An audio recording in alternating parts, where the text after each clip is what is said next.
കേരളത്തിലെ വോട്ടർ പട്ടിക തീവ്രപരിഷ്കരണ നടപടി റദ്ദാക്കണമെന്നാവശ്യപ്പെട്ടുള്ള മുഴുവൻ ഹർജികളും സുപ്രീംകോടതി വെള്ളിയാഴ്ച പരിഗണിക്കും. സംസ്ഥാന സർക്കാരിനെ കൂടാതെ CPM, മുസ്ലിം ലീഗ്, കോൺഗ്രസ് എന്നീ രാഷ്ട്രീയ പാർട്ടികളും ഹർജി നൽകിയിട്ടുണ്ട്. അതേസമയം കേരളം ഉൾപ്പെടെ 12 സംസ്ഥാനങ്ങളിലും SIR നടപടികൾ സമയബന്ധിതമായി പൂർത്തിയാക്കുമെന്നാണ് തെരഞ്ഞെടുപ്പ് കമ്മീഷന്റെ നിലപാട്. കേരളത്തിൽ വോട്ടർ പട്ടികയിലെ തീവ്രപരിഷ്കരണ നടപടി ചോദ്യം ചെയ്തുള്ള ഹർജികൾ സുപ്രീംകോടതി വെള്ളിയാഴ്ച പരിഗണിക്കും.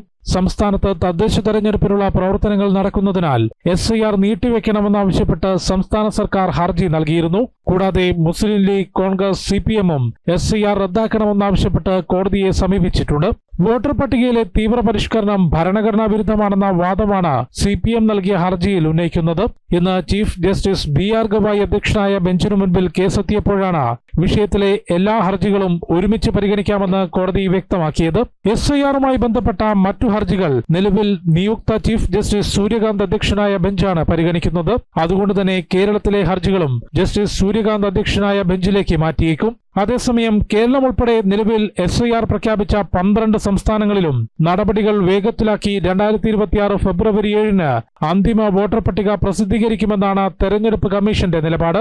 അനധികൃത വോട്ടർമാരെ ഒഴിവാക്കാനും വോട്ടവകാശമുള്ള മുഴുവൻ ആളുകളെയും ഉൾപ്പെടുത്തി വോട്ടർ പട്ടിക കുറ്റമറ്റതാക്കാനാണ് തീവ്ര പരിഷ്കരണമെന്നും നടപടി ഭരണഘടനാ വിരുദ്ധമാണെന്ന വാദം അംഗീകരിക്കാനാകില്ലെന്നും നേരത്തെ ബീഹാർ SIR കേസിൽ തെരഞ്ഞെടുപ്പ് കമ്മീഷൻ കോടതിയിൽ വ്യക്തമാക്കിയിരുന്നു. ജനം, ഡൽഹി.